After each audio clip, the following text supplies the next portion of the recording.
Жеңіскүлдің әңгімелері каналына қош келдіңіз, тыңдарман. Біз әңгімемізді жалғастырамыз. Жаңадан келген тыңдарман болса, міндетті түрде каналға тіркеліңіз. Сонда ғана әр бөлімді жоғалтпай, тұтастай тыңдай алуға мүмкіндігіңіз бар. Және төмендегі пікірлерді қарап отырсақ, келесі бөлімі қайда, таппай отырмын деген жазбаларды көреміз. Күніне бір бөлім шығатынын тағы да қаперлеріңізге салып қояйық. Бұл каналда тек өмірде болған әңгімелер ғана жазылады. Кейіпкерлердің айтуымен, автордың көркемдеуімен. Ендеше біз бастаймыз. Жеңіскүл Тұрсынбаева. Қателік. 4-ші бөлім.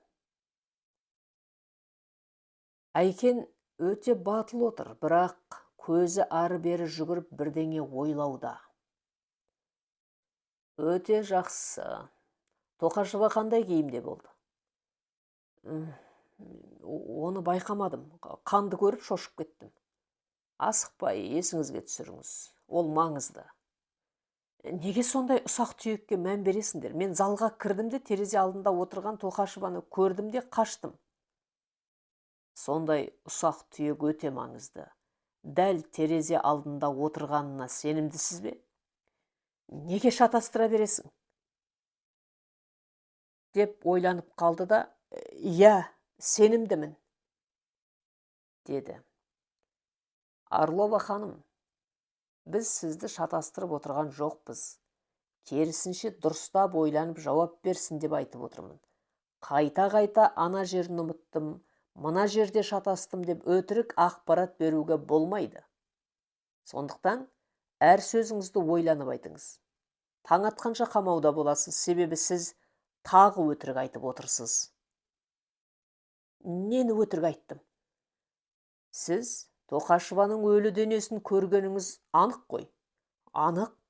Өлі денені қай жерден көрдіңіз? Сен мені жынды қылмақсың ба? Жетер, мен сені сотқа берем. Адвокат келмейінше аузымды ашпаймын. Деп қолын кеудесіне қапсырып орындыққа шалқая отырды. Орлова, адвокат келгенше демейді. Киноларда адвокатымсыз аузымды ашпаймын деп айтады. Бұл саған кино емес. Ол сен ерігіп біресе алай, біресе бұлай сөйлеп отырған. Орлова, сенің өтірік сөйлеп отырғаныңды біз білеміз. Тек Тоқашеваны сен өлтірдің бе? Әлде біреуді қорғаштап отырсың ба? Соны анықтай алмай отырмын. Алайда, оның да жарасы жеңіл. Бар айғақ, сені қылмыскер қылып көрсетіп тұр. Орлова, тыңда мені. Егерде сен таңертең дұрыстап не көргеніңді айтпайтын болсаң, онда өзіңнен көр. Жала саған жабылады. Мұна сен сотталасың. Деп айқайлап айттым да, алып кетіңдер, дедім.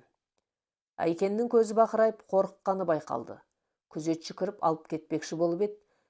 Тергеуші, сен маған айқайламай алдымен дұрыстап шаруаңды атқар. Саған дауысымды көтеріп отырсам, сен сол ашуымды шақырдың. Бері қара. Біз уақиға болған жерді зерттеп фотоға да түсіріп нақтылап қойдық. Егер сен өтірігіңді тоқтатпасаң, сол айғақтармен сені апаратын жерге апарам. Енді камераға барда дұрыстап ойланып, Тоқашеваны қандай күйде көрдің, қай жерде отырғанын есіңе түсір. Тоқашева терезе алдында отырмады, соны есіңе түсір. Сенің өтірік айтып отырғаның сол. Алып кет, дедім. Айкен тұрып кетті. Мен Айкенді адам өлтірді деп ойламайым, бірақ соған қатысы барын біліп отырмын. Тағар айғағым жоқ. Таспаға түсіп жазып алған өтірік куәгерлігі дәлел емес. Міне Орлова сөзінен тайып, ұмыттым, шошыдым деп айтып отыр. Осы сөзді сотта да айтып мойындамай қоюына құқысы бар. Орлова Тоқашеваның өліп қалғанын қайдан білді? Және де ол Тоқашеваны тезірек тауып алса екен деген оймен өз үйіне барып шу шығарды. Не үшін? Таныс емеспін деп отырып танитын болды. Орлованы жақсылап зерттеуім керек.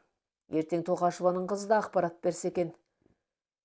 Ерлан тынығып ал, болмаса ертең сені қолдайтын бұрынғы бастығың жоқ, жаңа бастық қалай қабылдайды, бір құдайға аян.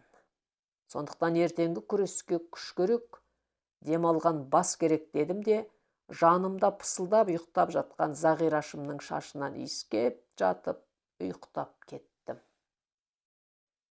Ертеңіне ертерек бөлімшеге келдім. Дайындап қойған қағаздарымды алып, бастықтың бөлмесіне қарай кетіп бара жатсам, кезекші бір еркекпен ұрсысып тұрып, мені көрді де, «Жолдас майор, мына кісі сізге келді, Орлованың күйеуі екен», деді. Мен ер адамға қарадым. Еркек өте ашулы, көзі қызарып шығардай болып тұр. «Сәлеметсіз бе, бөлмеме жүріңіз», деп тездетіп бөлмемнің есігін аштым. «Бұл не деген басынғандық? Неге менің әйелімді үйден алып кетіп қамап қойдыңдар?» «Азамат, сіз Орловсыз ба?» «Иә, мен Орлов ерлікпін. Орлова Айкеннің күйеуімін». «Орлованы бекерге қамамадық. Ол кісі куәгерлікті жалған беріп отыр». «Куәгер болсаң да қамайтын болған ба?» «Азамат Орлов, сізді түсініп отырмын. Жұбайыңыз Тоқашеваның өліп қалғанын білгені...» «Кімнің?» «Тоқашева Зеренің». «Зере өліп қалды ма?» «Зерені жақсы танушы ма едіңіз?» Зере сыныптасым болған. Ол қалай өлді?» «Тоқашева Зерені қасақана өлтіруі мүмкін деген күдік бар. Зере ханымның желкесінен ұрған, қаным құлағанда басына өміріне қауіпті соқ қалған. Қан көп кетіп қаза тапты. Сіз бұл жағдайды естімедіңіз бе?» Дедім бозарып кеткен Орловтың түріне қарап. Орлов есеңгіреп қалғандай болды да, еріндері дірілдеп, «Зере өлді ме?» «Иә, қайтыс болды деп айтып отырмын ғой». «Қашан?» «Бейсенбі күні түнгі сағат 10-да Зере ханымның желке тұсына қаскөй ұрған. Тоқашева құлағанда еңбек тұсымен темірге ұрынып, соққы өлім әкелген». «Әйк!» деді де Орлов сөзге келбей, аузы бір жағына қисайып, көздері біртүрлі болып кетті. Бұл бейшараның жүрек талмасы, болмаса қан қысымы көтеріліп кеткенін түсіндім де, «Орлов, тынышталыңыз, қазір» деп дереу жедел жәрдем шақырып, соңынан досқа хабарластым. Дос тез келді. Орындықта қозғалмай аузы қисайып кеткен Орловқа екпе салды. Орнынан қозғалмай қарап тұрды. Жедел жәрдемде тез келіп Орловты тездетіп алып кетті. Бөлімшеде абыр-сабыр болып кетті. Қағаздарымды реттеп енді бастыққа баруға есікке беттеп едім, бастықтың шақырып жатқанын айтып, опер жігіт кірді. Бастықтың бөлмесіне кіргенім сол еді. «Ізбасаров, сен не істеп жүрсің? Ей, Орловыда не шаруаң бар? Орловтың қан қысымы көтеріліп, басына қан құйылыпты, бұл не деген шу? Мен саған не айттым? Ол істі абайсызда болған өлім деп жабуың керек еді ғой», деді бақырып. «Абайсыздағы өлім емес, Тоқашеваға соққы тиді». «Тисе тисін». «Қалай тисе тисін? Қалай бұл абайсыздағы өлім деп істі жабамыз? Басеке, мен де Орловаға тағар айыбым бар. Ол қаскөйді білет, болмаса ол өзі». «Қайсы айғаң? Қайсы айғағың қайсы? Дәлел қайсы?» «Болады. Сен Орлованы айғағың болмаса неге қамайсың?» «Орлова куәгерлік көрсеткіште өтірік ақпарат берді. Ол Зере ханымның өлгенін біліп келіп шу шығарды». «Ізбасаров, сенің ойыңша Орлова сондай ақмақ па?» «Жоқ, ақмақ емес, керісінше өте ақылды». «Мен саған бұйырамын, Орлованы дереу босат. Осыдан анау басына қан құйылып өлгелі жатқан Орлов өліп кетсе, даудың әкесі сонда болады». «Жолдас подполковник, Орлова шындықты айтпағанша қамауда болады. Сосын, мына жерде мені ақмақ көрсеткеніңізді доғарыңыз. Бұл менің алғашқы ісім емес. Маған ананы жаба сал, мынаны босата сал дегенді айтушы болмаңыз. Мен заңға қайшы келетін ештеңе жасаған жоқпын. Алдыңызда әр жасаған ісімнің анықтамасы жатыр, айғақтар да бар. Оқыңыз, зерттеңіз, сосын қолдау беріңіз. Болмаса, мен жұмыстан шығу арызымды алдыңызға тастаймын. Ал қазір маған жұмыс жасау керек. Әр сөзді зерттеп, әр істі сізге баяндап отыруға уақытым жоқ. Дедім де бөлмеден шығып кеттім. Бастығым сөз айтпай қалды. Дәлізбен келе жатсам, менің бөлмемнің алдында Зере ханымның ұл қызы тұр екен. Қуанып кеттім. Бөлмеге кіргіздім. Тергеуші мырза, қарындасым өз білгенін айтуға келді, деді жігіт қарындасының иығынан құшақтап тұрып. Өте жақсы, дұрыс болды, отырыңыз. Қыз дерттен жаңа айығып, әлі өзіне келе алмаған науқас сияқты. Көзінің алды дорбаланып, көкшіл тартып тұр. Аппақ болып бозарып кеткен, көзі мұңды, тым нәзік екен. Айналайын қарағым, қайғыларыңа ортақпын. Маған анаңа не болғанын анықтау керек. Сен анаң туралы не білесің, айта ғой, дедім. Негізі, не болды? Уақиға қалай болды, айтасыз ба? Деді жігіт. Уақиға болған жерге көмулі темір болған. Темір қатты әрі қалың үшбұрышты екен. Жердің бетіне шығып тұрған жоқ, топыраққа жұқа көмілген. Аналарын құлағанда дәл сол темірге басымен қатты құлап, өміріне қауіпті жарақат алған. Дәл уақытылы көмек берсе, тірі қалар еді. Анаң есінен танып біраз жатып қалып, көп қан жоғалтқан. Сосын есін жиған соң, дәрігер ханым соққының қаншалықты ауыр екенін білмей, өзіне өзі көмек бермекші болып, үйге өз аяғымен кіріп, әрекет жасаған. Соққының қаншалықты ауыр тигенін білмегеннен, шаршағаннан, әлсірегеннен ұйықтап кетіп, ояна алмаған, дедім. Бас айналып құлаған ба? Деді қыз жылап отырып ақырын дауыспен. Жоқ, желке тұсына соққы тиген. Сол соққы тиген соң бүкіл салмақпен талып құлаған. Сол кезде басы темірге тиген. Қыз аузын қолымен жауып алып өкіріп жылап жіберді. Қызым, сен жылағаннан анаңа көмектесе алмайсың. Бізге сенің көмегің керек. Сол ұрған адам кім екенін табуымыз керек, дедім. Ағасы қарындасының арқасынан сипалап, шашынан иіскей бауырына басты. Мен су құйып бердім. Орлованы танисыз ба, дедім. Қыз ойланып отырды да, Орлова Сәуле ме? Жоқ, Орлова Айкен. Орлова Айкенді танымайым, ал Орлов Ерлік деген анамның сыныптасы барын білетінмін, бұлай таним. Орлова Сәуле қызы менімен оқыды. Өте жақсы. Сол Орловпен анаңыз араласушы ме еді? Жоқ. Бір-екі рет қаладан келгенде үйге дейін сөмкемізді көтеріп жеткізіп салған. Бірінші рет анаммен бірге мен де болдым. Екінші рет қыста анамда келген. Сол кезде танығанмын. Алғаш қаладан әкелгенде сыныптас болғандарын естігенмін. Кейін ескі фотоальбомнан көрдім. Мектеп бітіргендегі суретте тек жазулы болған. Сол жерден Орлов дегенді оқып танығанмын. Сәуленің әкесі екен ғой деген. Жақсы, жақсы. Ал жай күндері Орлов үйге келді ме? Келмеді. Айттым ғой, 2 рет көрдім. Ал мен үйде болмағанда келді деп ойламайым. Тергеуші мырза, неге осы Орловтар туралы сұрай бердіңіз? Деді ұлы. Сұрайтыным, аналарыңның өлі денесін Орлова көрген. Куәгер болып ақпарат берген. Мен оны зерттеуім керек. Дұрыс. Анаңыздың дұшпаны бар ма? Анаң біреумен өштесіп қалуы мүмкін бе? Дұшпан кімде болса да бар. Сол Орловтың қызы Сәуле не себепті екенін білмей, мені сыныпта жек көрді. Ал анасы анамды жек көреді. Охо, осыны дұрыстап айтсаңыз. Біз ауылға наурыз айының аяғында көшіп келдік. Мен 2 ай мектепті ауылда аяқтадым. Анам солай болған дұрыс деп көшкенбіз. Маған ауыл аттестатымен оқуға түсіп кету мүмкіндігім болатын болған.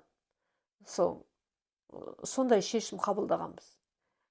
Екіншіден, анамның туыстары ауылда көп. Бауырларына жақын болсын деп ағам да шешім қабылдаған. Мектепте 1 ай жақсы болды да, сосын мамыр айында қыздардың маған деген көзқарастары бірден өзгерді. Орлова Сәуле маған тиісе беретін болды. Мектепті аяқтап, мемлекеттік емтихандар кезінде Орлова маған ерегесетінді шығарды. Себебін біле алмадық. Анам тіпті үйіне дейін барып Орлованың анасымен сөйлесіпті. Сол кезде Орлованың анасы анамды бастан аяқ балағаттап, ит терісін басына қаптап жіберіпті. Сол күні анам түні бойы жылады. Мен анамның қиналғанын көрген соң, ол қыздан аулақ болып, не істесе де шыдап аттестатымды алған соң Алматыға кеттім. Тегін оқуға түсіп кеттім. Анам да мен де соған қуанып бақытты болдық. Орловамен араларыңда жігіт мәселесі болған шығар. Ағай, мен жаңа келген оқушы қыз болғандықтан сыныптағы жігіттер қырындап, көз салып көмектескендер болды. Менде мүлдем басқа мақсат болып, арманыма деген жолмен жүрдім. Жігіттер мені қызықтырмады. Анам да маған жігітпен жүруіме жол бермес еді. Орлованың сені жек көруі жігіт мәселесі болмаса, басқа не болуы мүмкін? Бұл жағын түсіне алмадым. Басымды сол үшін қатырғым келмеді. Анама айтпадым, Алматыға кеткен соң Орловтар туралы ойлағым келмеді. Сізге рахмет. Керекті ақпарат бердіңіз. Енді Орловтардың неге сендермен өштескенін мен зерттеймін. Дедім. Жігіт те қызда орнынан тұрды. Анамызды арулап ақтық сапарға аттандырсақ, деді жігіт ойлы көзбен. Жақсы, сіздер барша атқаратын шаруаларын жасай беріңіздер, сүйекті таңертең апарамыз. Жерлігіне көмектесеміз. Учаскелік жігіт жер қазатын адамдарды тауып дайын отыр, қай жер дейсіздер, сол жерде дайындайды. Ауданға әкеміздің қасына апарамыз. Жақсы, мен учаскелік жігітке хабарласып айтам, олар көмектеседі. Сізге жолығады, дедім. Рахмет сізге. Нағаш ағаң мен апайың қалай болды? Апайымыздың беті бері қарапты, ағамыз әлі нашар, деді жігіт. Қиын болды ғой. Нағаш ағам анамды қатты жақсы көретін. Қорған бола алмадым деп өзін жеп жатыр, деді қыз жылап. Сен екеуің нағаш ағаңа барыңдар, дәрігермен сөйлесіп қасына кіріңдер. Сендер ол кісіге еш кінә тақпайтындарыңды айтыңдар. Сендерге ол кісі керек екенін айтып, оралуын өтініңдер. Кейде осындай әрекет адамды өмір үшін күресуіне итермелейді. Негізінде адамды өмірге талпындыратын да сөз, өмірден баз кештіретін де сөз. Ағаларың сендерден өмірге күресу сөзін естісе, беті бері қарар, дедім. Ағай, рахмет, дәл қазір ауруханаға барамыз. Дәрігер болсам да осындайды білмейді екем. Жүр қарындасым, деп асығыс шығып кетті. Учаскелік жігітке хабарласып жерлеу мәселесін айтып тездетіп, Тоқашевқа жолығып шаруаны жасауларын өтіндім. Енді бөлмемнен шыққалы есікке беттеп едім, бастығым кіріп келді. Ашуым келіп, тағы не дер екен деп қарап тұр едім. Ереке, сен мені түсін. Келгенім жаңа, мына Тоқашеваның өлімі ашылмай қалып, күйе болып жағылама деп ойлайым. Ашылады.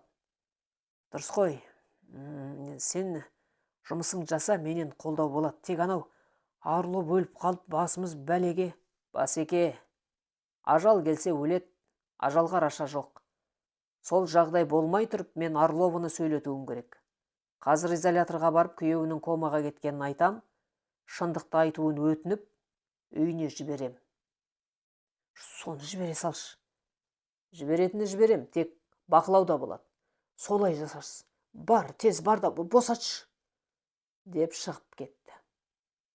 Мен асығыс тергеу изоляторына бардым, Орловыны алдырттым, ол кешегі қырсық қалпында отыр.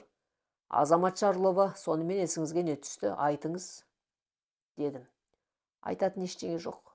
Мен Тоқашеваның өлі денесін көрдім, ол қай жерде қалай, қандай киімде болғанын білмеймін. Қас қағым сәт есіме түсіре алмадым. Орлова Айкен ханым, жолдасыңыз Орлов ерлік ауруханаға түсті, қан қысымы көтеріліп кеткені белгілі болды, дедім. Айкеннің көзі бақырайып қорқып кетті. Ерлік мырза бөлімшеге келіп, сізді неге қамағанымызды сұраған болатын, мән-жайды айтып отырғанда қысымы көтеріліп кетті. Ол қашан келді, деді даусы дірілдеп. Ол қай деді? Ол жол жүріп кеткен, рейсте болатын. Қандай рейс? Ерлік жүк таситын үлкен көлік айдайды. Тәжікстанға кеттім деп кеткен. Қашан кетіп еді? 3-ші күн. Бүгін 3-ші күн болады. Сонда ол ешқайда бармаған ба? Мен ол жағын білмедім. Ол таңертең кабинетіме келді. Оған не болды? Инсульт, деді дәрігерлер. Қазір қозғалмай жатыр. Қайта есін жинады, миына қан кетіпті. Әйкен аузы басын жауып алды да, мен үшін, бәріне мен кінәлімін, деді егіліп. Әйтеуір жібідің ғой, енді тілің шығатын шығар, дедім іштей. Әйел таусыла жылап алды да, Ерлік пен Зере сонау мектеп кезінен ғашықтар болыпты. Ерлік әскерге кеткенше қатынаста болған екен. Ерлік әскерге біздің жақта борышын өтеді. Сол жақта менімен танысты, дос болдық. Мен өлердей ғашық болдым. Ерлік бір жарыстан ба бірдеңеден өзін жақсы көрсетіп, үйіне барып келуге демалыс алып кетіп қалды. 10 күн демалып келген кезде мен ерліксіз өмір сүре алмайтынымды білдім. Арбадым десем болады. Қойныма салдым, қызыма жүкті болып, ерлік борышын өтеп қайтқанда етегінен ұстап келдім. Мен өте бақытты болдым. Біз келген кеште Тоқашева да қарсы алған. Мені көріп мелшиіп қалды. Ерлік мені құшақтап кіргенде Зере тұрған жерінде шеге болып қағылды. Ерлік көзінің астымен бір қарады да мені үйіне кіргізді. Мен бұл екеуінің араларында бірдеңе болғанын сездім, артын тостым. Той болды, қуандық, шаттандық. Ерлігім Зере туралы ойламады да, мен сұрамадым. Зере ауданға кетіп байға тиді, сонымен бәрі ұмыт болған еді, деп басын ұстады. 4-ші бөлімнің соңы, жалғасы бар. Авторы Жеңіскүл Тұрсынбаева, оқыған Нұрлыгүл Өтемісқызы.